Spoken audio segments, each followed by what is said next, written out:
Hidup ini memang banyak penderitaan, tapi jangan lupa ada orang yang, kalau bahasanya anak-anak muda hari ini, orang-orang yang agak lebay tentang penderitaan hidupnya, sehingga mengalami delusi.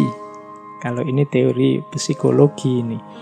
Jadi di dunia psikologi dikenal ada orang-orang yang mispersepsi tentang penderitaan hidupnya.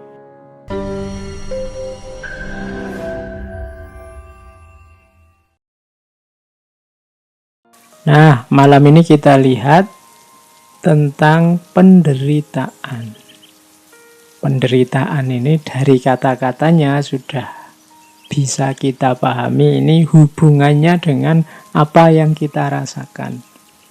Di minggu ketika saya bicara tentang bencana, di situ kan ada satu pandangan bahwa bencana atau tidak bencana, alam itu sebenarnya kuncinya ada pada manusianya. Manusianya merasa menderita apa enggak. Kalau tidak membuahkan penderitaan atau tidak dianggap sebagai penderitaan oleh manusia, biasanya tidak dianggap bencana. Kalau terjadi gunung meletus misalnya di tengah-tengah sana kutub utara yang tidak terasa sama sekali di peradaban manusia, mungkin ya tidak diberitakan besar-besar, tidak dianggap penderitaan. Jadi itu salah satu cara orang membaca bencana, ada yang seperti itu. Maka bencana itu kalau di slide yang pertama ini, kategorinya, ciri-cirinya biasanya ada 1, 2, 3, 4. Yang pertama apa? Experience of unpleasantness. Penderitaan itu cirinya 4. Yang pertama, pengalaman ketidaknyamanan, ketidakenaan. Jadi kapanpun rasa tidak enak itu hadir, biasanya kita merasa menderita oleh apapun. Sehingga ciri kedua itu perception of harm or threat of harm. Jadi kita mempersepsi, merasakan adanya rasa sakit, atau kita terancam takut sakit, itu juga menderita. Jadi kita dipukul orang itu menderita, takut dipukul orang menderita. Dimaki orang itu sakit, takut dimaki orang itu sakit. Makanya ada hadis itu yang bilang, al-muslimu man salimal muslimuna min lisanihi wa yadihi. Jadi seorang muslim itu yang kalau muslim yang lain merasa aman di dekat dia, baik dari tangannya atau dari mulutnya. Jadi tidak sekedar orang Islam itu yang tidak menyakiti, tapi orang Islam itu yang membuat orang aman di dekat dia, karena yakin dia tidak akan menyakiti. Jadi kalau kita dekat-dekat seorang muslim yang sejati, kita merasa nyaman bahwa pasti dia tidak akan menyakiti kita, baik lewat tangan kita atau melalui mulutnya. Jadi perception of harm or threat of harm itu penderitaan. Karena dekat orang yang kita merasa terancam kan juga penderitaan. Jangan dekat-dekat teman itu deh. Dia kalau ngomong nyelkitnya luar biasa. Dia kalau komen selalu bikin sakit hati. Nah, itu berarti ada threat of harm. Kalau kita punya karakter seperti itu, kita berarti jadi sumber penderitaannya orang lain. Dengan mengikuti hadis Nabi tadi, ya berarti kita sebenarnya belum sejati kemuslimannya. Orang lain masih takut sama kita. Takut disakiti, baik oleh tangan maupun mulut kita. Yang ketiga, penderitaan itu ya bisa physical or mental. Kalau ini mudah dipahami ya. Jadi sakit fisik atau sakit mental. Dari kata-kata itu biasanya sakit mental. Kita sakit hati, kita susah, sedih, sumpek, itu sakit mental. Kalau sakit fisik, ya fisik kita yang tersakiti. Sama-sama penderitaan. Kemudian ada degrees of intensity, ada level kedalaman yang beda-beda. Jadi ada orang itu mungkin cobaan hidupnya berat sekali, tapi dia masih bisa tertawa menikmati hidupnya. Tapi ada yang cuma dapat ujian kecil saja seolah-olah dunianya runtuh. Itu degrees of intensity. Penderitaan itu dicerna orang, intensitasnya beda-beda. Bagi mahasiswa yang kuliah, yang mungkin sejak semester 1 IP-nya pas-pasan, terus nilainya CDE, begitu dia semester ini dapat E lagi kan, degrees of intensity penderitaannya mungkin sudah rendah sekali, dia enggak sakit lagi, biasa sudah kemarin nilainya jelek kok, sekarang dapatnya jelek, ya memang istiqomahnya begitu. Tapi bagi yang sebelumnya nilainya bagus terus, sekali dia dapat nilai jelek, wow, itu rasanya dunia kayak kiamat. Sama dapat nilai jelek, bagi si yang satu ini beratnya luar biasa, bagi yang satunya biasa-biasa saja. Maka ini harus kita perhatikan benar saat kita berhubungan, saat kita mengempati orang lain. Kadang-kadang dalam berhubungan dengan orang lain itu kita ngukurnya pakai ukuran kita. Alah, kalau cuma ngomong gini aja kan biasa aja. Lu jangan lupa, mungkin kalau versi orang yang sedang kita hadapi itu menyakitkannya luar biasa. Meskipun menurutmu, ini kan cuma guyon saja, dan seterusnya, yang semacam itu. Jadi itu degrees of intensity. Setiap orang menanggapi apa yang menimpanya secara berbeda-beda. Termasuk penderitaan ini. Tidak selalu ukuran kita cocok dengan ukuran orang lain. Kita merasa ini sudah berat, luar biasa, dan kita menganggap orang lain pasti juga seberat kita. Ya tidak mesti. Bisa jadi orang lain menangkapnya biasa-biasa saja. Oke, jadi itu pemahaman awal kita tentang penderitaan. Hidup ini memang banyak penderitaan, tapi jangan lupa ada orang yang, kalau bahasanya anak-anak muda hari ini, orang-orang yang agak lebay tentang penderitaan hidupnya, sehingga mengalami delusi. Kalau ini teori psikologi ini. Jadi di dunia psikologi dikenal ada orang-orang yang mispersepsi tentang penderitaan hidupnya. Ada yang namanya delusi hipokondris, ada namanya delusi nihilistis. Delusi yang pertama ini ciri orang yang mungkin bahasa kita negative thinking. Dia selalu merasa diriku ini selalu menderita. Aku ini kok susah terus. Aku ini kok sakit terus. Tidak ada senengnya hidupku. Itu secara psikologi juga disebut delusi.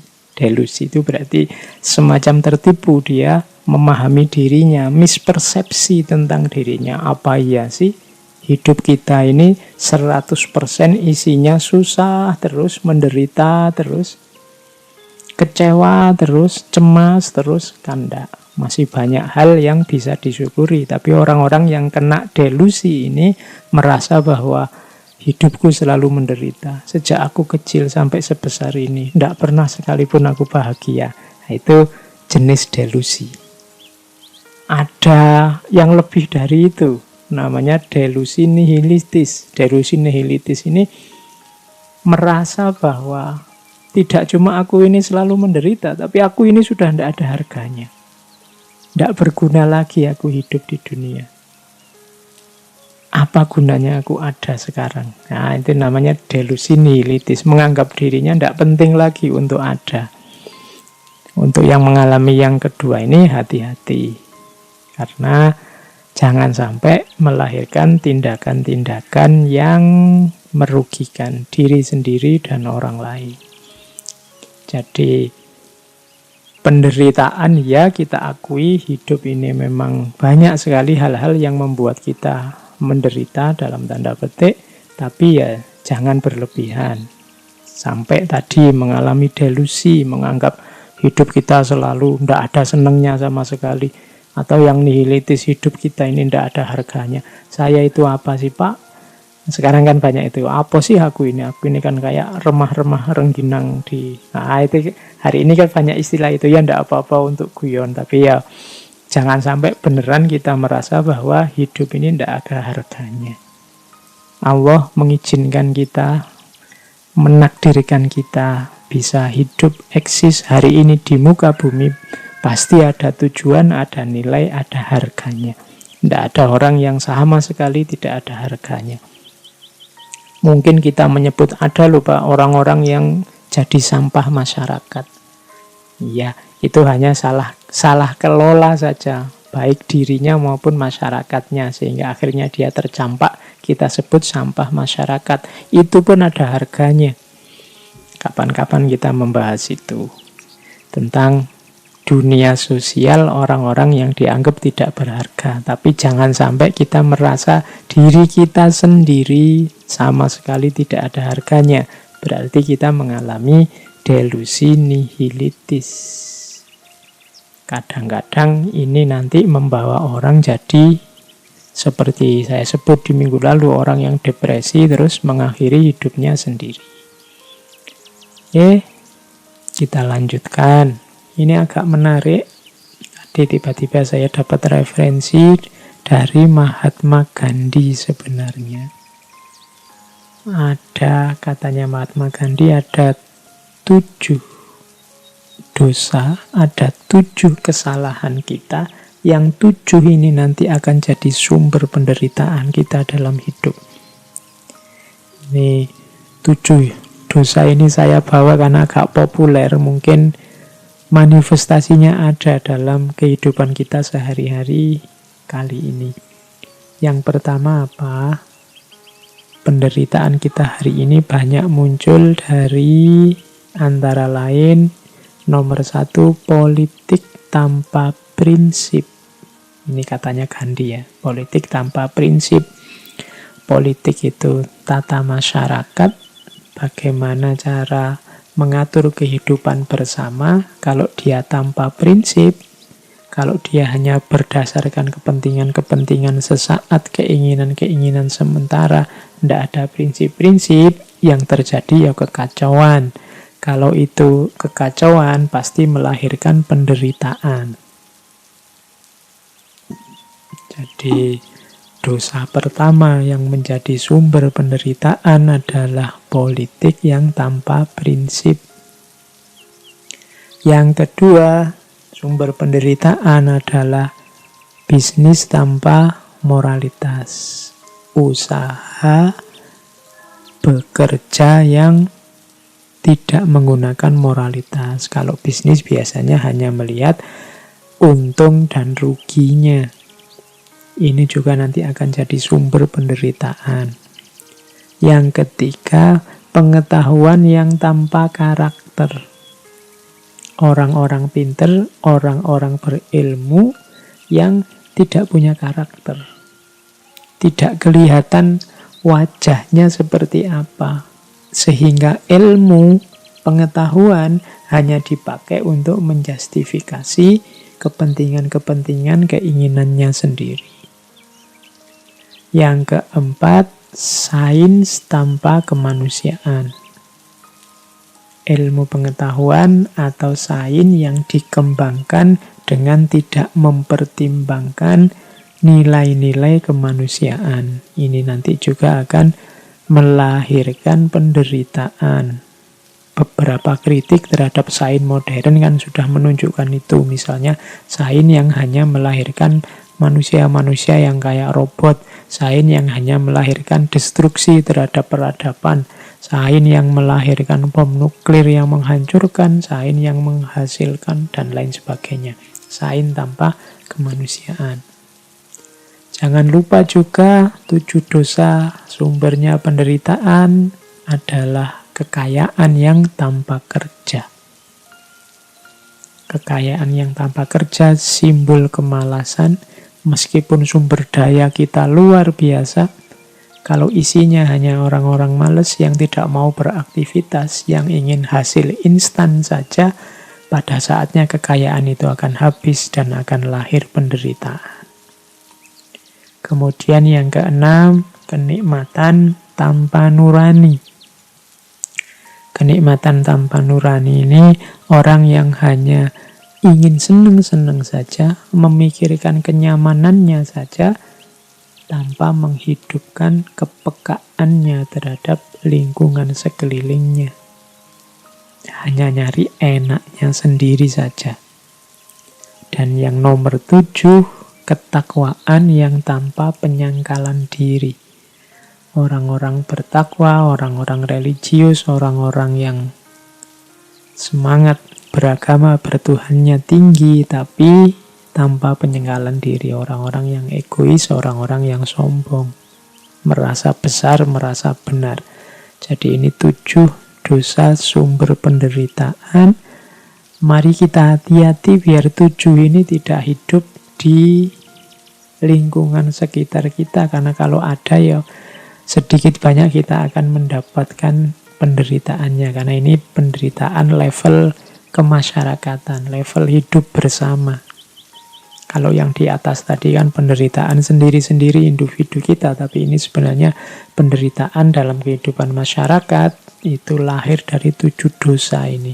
Politik yang tanpa prinsip, bisnis yang tanpa moralitas, pengetahuan yang tanpa karakter, sains yang tanpa kemanusiaan, kekayaan yang tanpa kerja, kenikmatan yang tanpa nurani, dan ketakwaan yang tanpa penyangkalan diri. Nah, ini sudah mau berakhir. Ada catatan saya tentang beberapa kunci untuk menghadapi penderitaan. Dari banyak paparan di atas, sedikit bisa kita simpulkan ternyata memang tidak mungkin hidup yang tidak ada penderitaan. Setiap hidup pasti mengalami penderitaan karena kita ternyata manusia yang tidak sempurna, punya banyak sekali kelemahan. Ada beberapa kunci yang bisa kita ingat-ingat untuk menghadapi penderitaan. Yang pertama adalah sabar dan muhasabah. Kalau sabar ini jelas ya, sabar itu berarti daya tahan kita menghadapi penderitaan. Tapi perlu juga digandeng dengan muhasabah. Seperti dijelaskan di depan tadi, muhasabah adalah salah satu kunci. Muhasabah berarti pemahaman diri, pengetahuan kita tentang diri, salah satu kunci untuk kita bisa ketemu jalan keluar dari penderitaan. Jadi sabar plus muhasabah. Kita tanggung derita ini, tapi sambil refleksi. Apa yang salah yang aku lakukan sehingga penderitaan ini lahir? Ada titik-titik kesalahan apa yang aku jalankan sehingga penderitaan ini lahir? Itu namanya muhasabah. Setelah diawali dengan sabar. Yang kedua, jangan lupa tilawah dan hikmah. Tilawah itu maksudnya membaca, memahami. Terus kita pahami apa yang terjadi dengan segala variabel unsur yang mempengaruhinya. Setelah kita paham, barulah kita rumuskan hikmahnya. Merumuskan hikmah itu berarti mengambil manfaat dari yang terjadi, meskipun bentuknya penderitaan. Jadi kita baca, kemudian kita ambil hikmahnya. Tilawah dan hikmah. Kemudian kalau sudah tilawah dan hikmah, lakukan yang ketiga. Tazkiyah dan islah. Tazkiyah itu membersihkan diri, islah itu melakukan kebaikan terhadap lingkungan sekeliling kita.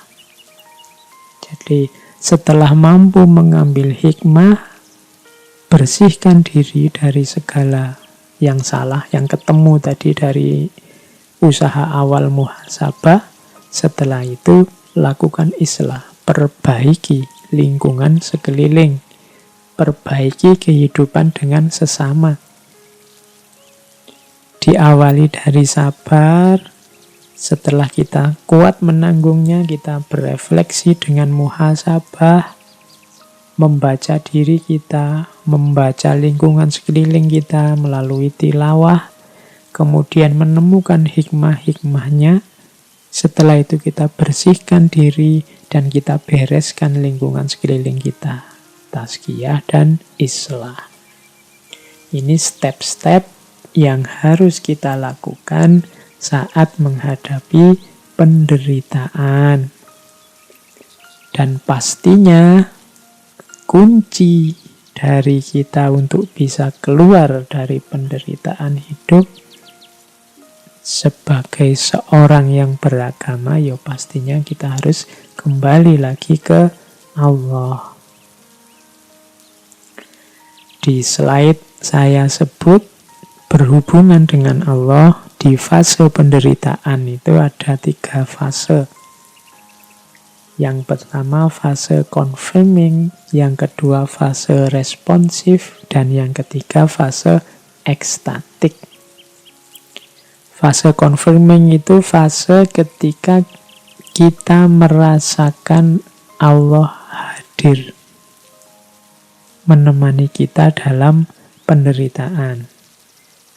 Sehingga lahirlah harapan. Ini namanya fase confirming. Ya, hidupku memang menderita, tapi aku masih punya Allah.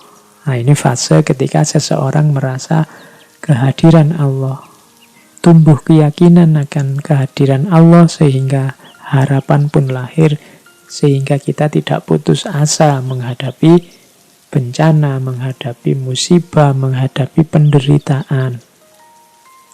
Kemudian yang kedua, setelah Allah hadir, lama-lama ada fase namanya fase responsif. Fase responsif itu ternyata Allah tidak cuma hadir dalam penderitaanku, tapi Allah selalu ada, selalu menemani, selalu memperhatikan aku dan mengabulkan doa-doaku. Ini namanya fase responsif. Nah, lama-lama kalau responsifnya sudah jalan, akan ada fase ketiga, fase ekstatik. Kalau ini sudah fase intim, karena sudah bersama Allah sedemikian lama, meskipun dalam penderitaan, lama-lama ada attachment, ada keterikatan, ada kelekatan dengan Allah. Di situ muncul rasa cinta kepada Allah karena kedekatan kita yang senantiasa dengan Allah. Fase ekstatik ini nanti membawa kita sampai pada titik sudahlah, penderitaan juga tidak apa-apa asal Allah masih bersamaku, asal Allah tidak marah padaku, asal Allah masih sayang padaku. Ini sudah fase ekstatik. Kalau di fase kedua tadi kita masih merasa disusahkan oleh penderitaan meskipun kita bahagia karena Allah mengabulkan keinginan kita untuk bebas dari penderitaan. Di fase pertama kita sadari kehadiran Allah, tapi di fase ketiga ini penderitaan sudah tidak penting lagi. Yang penting hanya Allah. Ini fase ekstatik. Seperti ketika Kanjeng Nabi setelah mengalami penderitaan yang luar biasa, ditinggal wafat paman beliau, istri tercinta, kemudian dakwah ke Thaif dilempari batu berdarah-darah. Tapi Kanjeng Nabi sudah melampaui fase ekstatik, sehingga bagi Kanjeng Nabi yang keluar dari mulut beliau adalah in lam takun ghadiban alayya fala ubali. Kalau asal engkau tidak marah padaku ya Allah, tidak masalah. Aku menderita, tidak apa-apa. Hidupku sengsara, tidak apa-apa. Asal engkau ridho, asal engkau tidak marah padaku ya Allah. Itu fase ekstatik. Ketika Allah lebih penting daripada hidup kita, daripada penderitaan yang kita alami. Tidak masalah penderitaan, tidak masalah hidup kita susah, asal Allah ridho. Nah, ini orang yang sudah nyampe pada fase ekstatik. Jadi di titik ini, penderitaan berarti akan membawa kita ke dalam hadirnya Allah, keakraban kita dengan Allah, dan bahkan kemelekatan kita dengan Allah. Ini menurut saya hikmah yang paling luar biasa, anugerah yang paling besar yang bisa kita raih dari hidup yang berciri penderitaan ini. Oke, teman-teman, saya kira itu ya sesi kita kali ini tentang penderitaan. Itu ada beberapa quotes yang saya bawa. Cuma ini mungkin quotes ini dibaca terpisah-pisah dari narasi sebelumnya karena ini mungkin konteksnya harus pas. Misalnya quote dari Timothy Leary. Dia bilang, all suffering is caused by being in the wrong place. If you are unhappy where you are, move. Semua penderitaan itu berasal dari ketika kita di tempat yang salah. Maka saat engkau tidak bahagia di tempatmu, ya bergeraklah, move on lah. Nah, itu maksudnya. Jadi, ya penderitaan itu berarti kita salah ruang, salah waktu, salah posisi, salah porsi, salah situasi. Untuk mengatasinya apa? Move on. Jadi, pindahlah, bergeraklah. Jangan di situ terus, ganti situasi. Karena engkau sedang salah situasi. Ayo gunakan quote ini sesuai ruang dan waktunya. Karena kadang-kadang memang yang membuat kita menderita itu kita salah posisi, salah porsi, salah menempatkan diri, dan seterusnya. Berarti jalan keluarnya ya move on, pindahlah, jangan di situ. Atau jangan begitu lagi. Jangan melakukan itu lagi. Dan seterusnya. Ada juga ini dari seorang novelis, filosof eksistensialis yang punya quote tentang penderitaan. Pain and suffering are always inevitable for a large intelligence and a deep heart. The really great man must, I think, have great sadness on earth. Fyodor Dostoyevsky. Katanya Dostoyevsky, rasa sakit dan penderitaan itu selalu tidak terhindarkan bagi orang-orang yang akalnya besar dan hatinya dalam. Orang-orang besar menurutku pasti mengalami kesedihan yang juga besar, penderitaan yang juga besar. Katanya Dostoyevsky, tidak perlu galau dengan besarnya penderitaan yang engkau alami, karena biasanya semakin besar penderitaan menunjukkan semakin bernilai, semakin berharga, semakin besar orangnya. Orang-orang besar itu perjuangannya lebih keras, penderitaannya juga lebih besar. Menurutku, katanya Dostoyevsky, great men must, I think, have great sadness.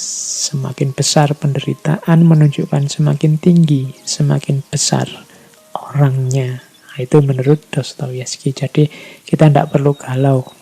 Kalau kok porsi penderitaan hidupku lebih besar, jangan-jangan memang kita ada bakat jadi orang besar atau mau jadi orang besar. The great man must, I think, have great sadness on earth. Nah, quote ini bisa dipakai untuk membesarkan hati kita. Terus ada juga quote, part of our human suffering is caused by our unwillingness to change along with the change around us. Don't fight change, embrace it.